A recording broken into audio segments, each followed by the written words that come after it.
What do you buy? What don't you buy out of all that, Doug? Well, I mean, he and his billionaire friends have made lots of money by shorting stocks and turning over investments on the basis of his various decision points. I don't know what to make of any of it. Frankly speaking, I'm very skeptical. I think there are larger issues at stake here, and I'm not sure he's taking, advice or requests from anybody in the Arabian Peninsula. I just don't know. My own gut feeling is that he will strike, simply because I don't think he knows any other way to go.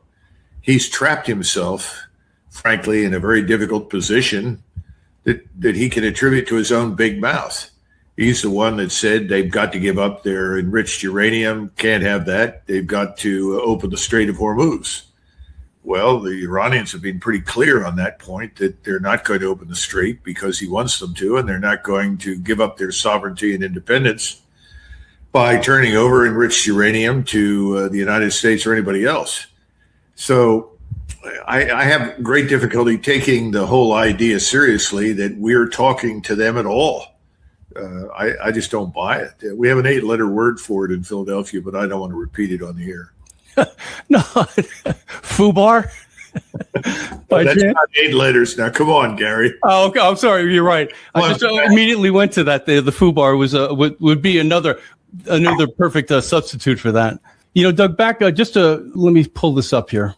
On May 4th, so the IRGC releases this map of what they call the area of control that they believe, they're right. Mm-hmm. And there it is laid out for them. So they specifically put this out just a week or two ago. Can you imagine them backing down on any inch of this, of what they're putting forth here? Not really. And of course, keep in mind, if you're sitting in Tehran and you look at where we are at the moment, they really have the strategic high ground. Nothing can move in or out of there without it being liable to be struck by some weapon system.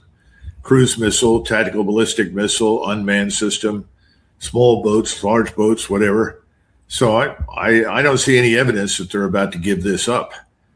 The other thing, Gary, that we don't know, and this is very depressing because we don't know it, is exactly what President Putin and ultimately President Xi said to President Trump in private.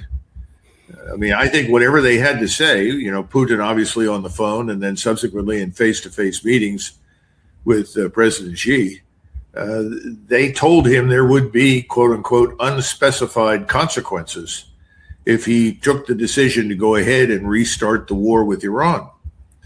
Now, I don't know what that means. I don't know what Donald Trump's interpretation of that is. Trump is the sort of person that doesn't like to be told anything, least of all being told that he can't do something. That's sort of like waving a red flag in front of the bull called Donald Trump. And Donald Trump is preeminently emotional. He emotes much more than he thinks.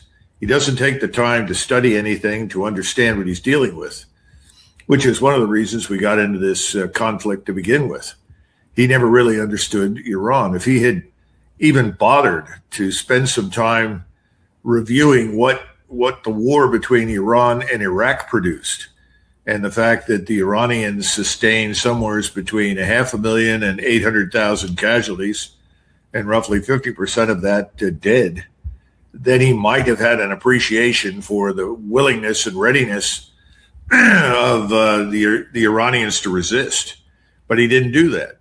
So there are a lot of unknowns here. But, my bottom line message is, if you don't know what else to do in a fight, eventually you decide to punch somebody in the face and hope for the best. And I still think that's what we're going to see Donald Trump do. First of all, the Iranians have done a very good job of watching and observing us. They've adjusted their tactics.